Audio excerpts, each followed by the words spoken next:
Hey friends, আজি মই আপোনালোকক শ্বেয়াৰ মাৰ্কেটত ল'বলগীয়া অন্যতম কিছুমান সাৱধানতাৰ বিষয়ে এই ভিডিঅ'টোত ক'বলৈ লৈছোঁ।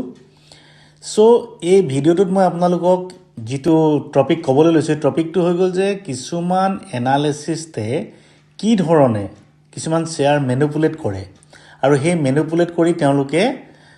বিভিন্ন ধৰণৰ ডিমাণ্ড সেই শ্বেয়াৰটোত ক্ৰিয়েট কৰে তাৰ ওপৰত মই আপোনাক জনাব খুজিছোঁ। সো এই যিটো আপোনালোকে স্ক্ৰীনত নিউজ দেখিছে এই নিউজটো হৈ গ'ল যোৱা ফেব্ৰুৱাৰী মাহৰ 8 তাৰিখৰ নিউজ। ইয়াত নিউজটো দিয়া গৈছে যে সেবিয়ে 7.41 crore পেনাল্টি লগাইছে কিছুমান এক্সপাৰ্টৰ ওপৰত। সো যিবিলাক টেকনিক্যাল এক্সপাৰ্ট বা ফাণ্ডামেণ্টেল এক্সপাৰ্ট যিসকলে নিজকে এক্সপাৰ্ট বুলি কৈ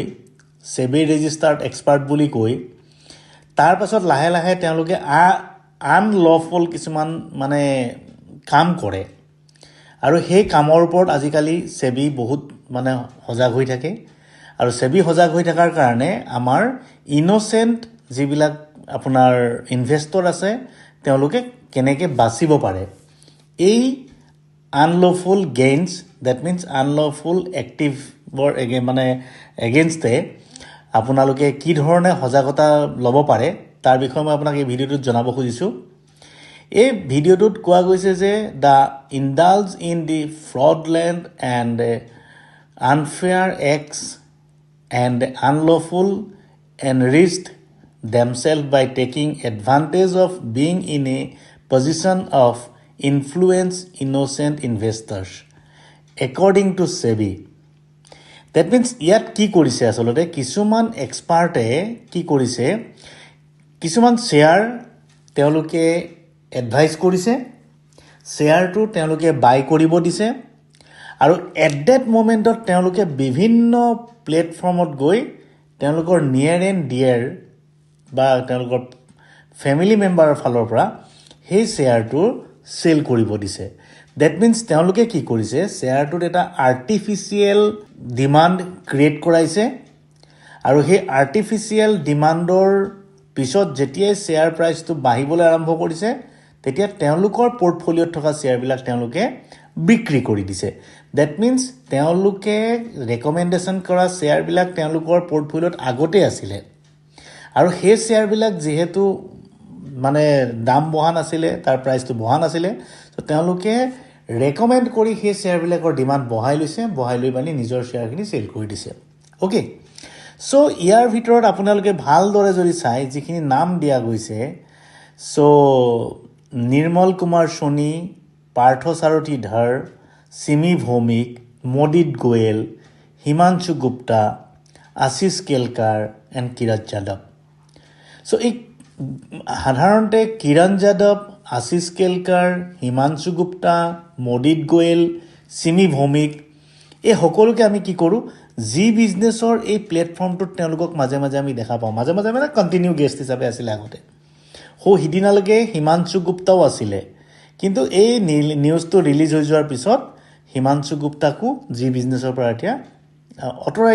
মষ্ট প্ৰবলি আঁতৰাই দিছে বিকজ এইকেইদিন আমি হিমাংশু গুপ্তাকো দেখা পোৱা নাই। সো মই ক'বলগীয়া টপিকটো হৈছে কি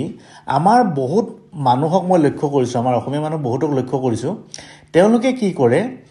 মানে বাহিৰৰ এক্সপাৰ্ট মানে ভাল বুলি ভাবি তেওঁলোকে তেওঁলোকৰ এডভাইচবিলাক গ্ৰহণ কৰে আৰু গ্ৰহণ কৰি লৈ লাষ্ট মোমেণ্টত বহুত বেয়াকৈ তেওঁলোকে ফচি যায়। অ'কে, সো ফ্ৰেণ্ড মই আপোনালোকক এটাই কথা ক'ব খুজিছোঁ আপোনালোকে লাহে লাহে আমাৰ যিবিলাক অসমীয়া যিবিলাক এক্সপাৰ্ট আছে ফাণ্ডামেণ্টেল হওক বা টেকনিকেল এনালিচিছ ফাণ্ডামেণ্টেল এনালিচিছ যিয়ে নহওক লাগে তেওঁলোকক আপোনালোকে গ্ৰহণ কৰিবলৈ আৰম্ভ কৰক বিকজ এই অসমীয়া যিকেইজন এনালিচিষ্ট আছে তেওঁলোকে আপোনালোকক এনেকুৱা ধৰণৰ ফ্ৰড কেছত কেতিয়াও ফচাব নোৱাৰে এনেকুৱা ধৰণৰ ট্ৰেপ আপোনালোকক কেতিয়াও কৰাব নোৱাৰে। ইয়াৰ মেইন কাৰণটো হৈ গ'ল যে তেওঁ চিধা কথা এতিয়ালৈকে আমাৰ অসমীয়া এনালিচিছবিলাকক ইমান ডাঙৰকৈ আঁকোৱালি লোৱা নাই মানুহবিলাকে ইমান বেছিকৈ। সো তেওঁলোকে এনেকৈ 1000 কোটি টকা লাখ কোটি টকা মানে পৰ্টফলিঅ' মেইনটেইন কৰা নাই আৰু তেওঁলোকে এনেকুৱা বেয়া কাম এটলিষ্ট অসমীয়া মানুহৰ হৈ মই ভাবোঁ নকৰে। অ'কে চ' এই কল্ড ডাঙৰ এনালিচিষ্ট ডাঙৰ এনালিচিছ বুলি ভাবি যিসকলক আপোনালোকে ফ'ল' কৰে তেওঁলোকে কিন্তু কিছু সময়ত গেম চেঞ্জাৰ হিচাপে কাম কৰে আৰু এই গেম চেঞ্জাৰ হিচাপে কাম কৰাৰ কাৰণেইতো আপুনি দেখিছে সেবিয়ে তেওঁলোকৰ ওপৰত পেনাল্টি লগাবলগীয়া হৈছে অ'কে চ' আপোনালোকে লাহে লাহে অসমীয়া এনালিচিষ্টক বিশ্বাস কৰিবলৈ আৰম্ভ কৰক আৰু অসমীয়া এনালিচিষ্টক বিশেষকৈ আপোনাৰ নিয়াৰ এণ্ড ডিয়াৰ অসমীয়া এনালিচিষ্ট কিজনক যদি আপুনি বিশ্বাস কৰে তেওঁলোকৰ পৰা আপুনি A to Z face to face কথা পাতি গোটেইখিনি বুজিব পাৰিব কোনটো শ্বেয়াৰ কিনিব লাগিব আৰু কিয় কিনিছে শ্বেয়াৰটো এই কথাবিলাক আপোনালোকে বুজিব পাৰিব অ'কে এনেকুৱা এজন মানে কল্ড ভাল এনালিচিষ্ট যাক আপোনালোকে দেখাই পোৱা নাই অ'কে জাষ্ট কেইটামান টিভি চেনেলত দেখিছে তেওঁলোকৰ ওপৰত আপোনালোকে বিশ্বাস কৰি কাম কিছুমান কৰিবলৈ আৰম্ভ কৰি যায় আৰু যেতিয়া ট্ৰেপ হ'ব আপোনালোকে ওলাবলৈ সুবিধাই নাপাব অ'কে দোস্ত মই বিশেষকৈ অসমীয়া মানুহখিনিক ক'ব খুজিছোঁ যে আপোনালোকে অসমীয়া এনালিচিষ্টসকলকো বিশ্বাস কৰিবলৈ আৰম্ভ কৰক অসমীয়া এনালিচিষ্টেও এনেকুৱা বেয়া ধৰণৰ কোনো এনালিচিছ নকৰে আপোনাৰ পৰ্টফলিঅ'ক ভাল মানে এটা পজিশ্যনলৈ লৈ যাব পাৰে অ'কে সেইটো আপোনালোকে এটলিষ্ট ফ'ল' কৰক তেতিয়া গম পাব ফ'ল' কৰিলে গম পাব যে অসমীয়া এনালিচিষ্টেও আপোনালোকক ভাল ধৰণে কিছুমান পৰ্টফলিঅ' বনাই দিব পাৰে জাষ্ট অলপ এমাউণ্ট আপোনালোকে লগাই মেলি চাওক তাৰপাছত দেখিব কেতিয়াও আপোনালোকে এনেকুৱা ধৰণৰ ফ্ৰড এনালিচিষ্টৰ পাল্লাত পৰি আপোনালোকে যিটো ট্ৰেপ হয় সেই ট্ৰেপটো অসমীয়া এনালিচিছৰ লগত কেতিয়াও নহয় অ'কে গাইজ চ' শ্বেয়াৰ মাৰ্কেটৰ বিভিন্ন ধৰণৰ সাৱধানতাৰ ওপৰত আমি এনেকুৱা ধৰণৰ ভিডিঅ' কিছুমান ৰিলিজ কৰি থাকোঁ তো আপোনালোকে এই ভিডিঅ'টো নিউজটো আপোনালোকে ভালদৰে চাওক আপোনালোকে দেখিব সেবিয়ে কেতিয়াও কাৰো ওপৰতে বিনা কাৰণত পেনাল্টি নলগায় সেবিৰ যিটো ইনভেষ্টিগেশ্যন টীম হয় বহুত পাৰফেক্ট হয় বহুত চোৱা চিন্তা কৰাৰ পাছত তেওঁলোকে এনেকুৱা ধৰণৰ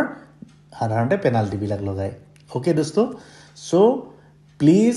অসমীয়া এনালিচিষ্টক আপোনালোকে লাহে লাহে আঁকোৱালি ল'বলৈ আৰম্ভ কৰক সহজ সৰল ভাষাত আপোনালোকে তেতিয়া বুজিবলৈ পাৰিব বস্তুবিলাক আৰু আপোনালোকে বিভিন্ন ধৰণৰ ফেচ টু ফেচ আপোনালোকে কথা পাতিবলৈ সুবিধা পাব অ'কে গাইজ ভিডিঅ'টো যদি ভাল লাগিছে লাইক আৰু শ্বেয়াৰ কৰিব আৰু যদি কিবা আপোনালোকৰ ছাজেশ্যন থাকে প্লিজ জনাব আৰু ইয়াৰ আগতেও মই বহুতবাৰ কৈছোঁ যে আমিও মানুহৰ পৰ্টফলিঅ' মেনেজ কৰি দিওঁ আপোনালোকে আমাক কণ্টেক্ট কৰিব পাৰে কণ্টেক্ট কৰিবৰ কাৰণে ডেছক্ৰিপশ্যনত দিয়া নাম্বাৰবিলাক আপোনালোকে ইউজ কৰিব পাৰে আৰু দেখিব আমিও পৰ্টফলিঅ' কেনেধৰণে আপোনালোকৰ মানে এটলিষ্ট ভাল এটা পজিশ্যনত আমি মেইনটেইন কৰি ৰাখোঁ অ'কে গাইজ